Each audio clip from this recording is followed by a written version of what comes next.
what that is? That's like a gas pump with electricity coming out of it. Just a charging terminal. It cost $9 billion. Did you hear that, Mike? Did you hear that? Scott, I said, he's another tough. We got tough congressmen here. These are tough cookies, these Pennsylvania guys. Wow, look at that. We're going to introduce them in a second. Scott. So they spent $9 billion on 8 charging stations, 2 of which never worked. I don't think any of them worked. She wants government intervention to slash consumption of red meat. They don't want red meat. That means they don't want your cows. Get rid of your cows. Would anybody like to keep red meat? Raise your hand. You know, think of it. Borders and electric mandate and all of the things. Red meat. Oh, how the hell do you get elected, right? You know how they got elected? By cheating. They get elected by cheating. Because they want to raise your taxes by 5 times. Oh, please vote for me. I'm going to raise your taxes 5 times higher. But the red meat is to fight climate change, okay? Climate change. She supports ending cash bail to immediately release criminals upon arrest.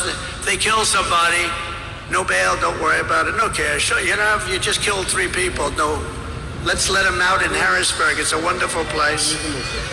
And in 2020, she personally urged her followers to donate money to bail out the violent rioters, get them right out of jail, including murderers. You know what that was all about, right? In Minnesota, which I think we have a good chance of winning. Hasn't been won since 1972 by a Republican.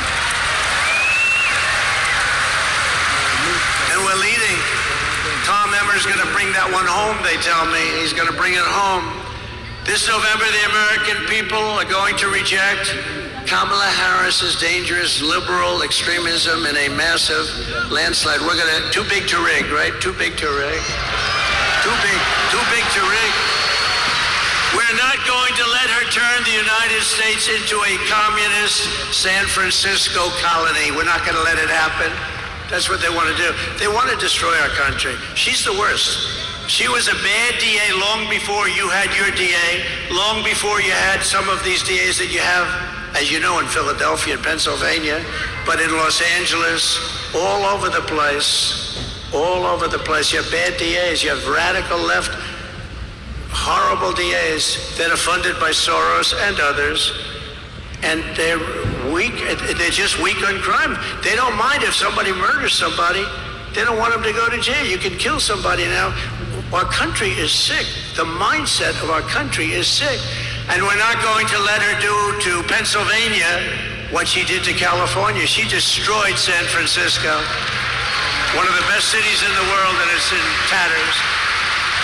So she's a liberal from California. She ruined the state. She ruined one of the greatest cities in the world. 15 years ago, a great friend of mine, Bob Tisch, great guy, who's an owner of the New York Giants, and a very smart guy, wonderful guy too. Maybe even longer, a little longer than 50. He said San Francisco is the best city in our country. And today it's a disaster, just a disaster. He passed away quite a while ago, and he would look down and say, what the hell happened to that city? But he thought San Francisco was one of the greats. He thought Chicago was one of the greats. Chicago on July 4th weekend had 117 shootings and 17 people died. Think of it. This is not even believable. When you hear about Afghanistan and the horrible job that this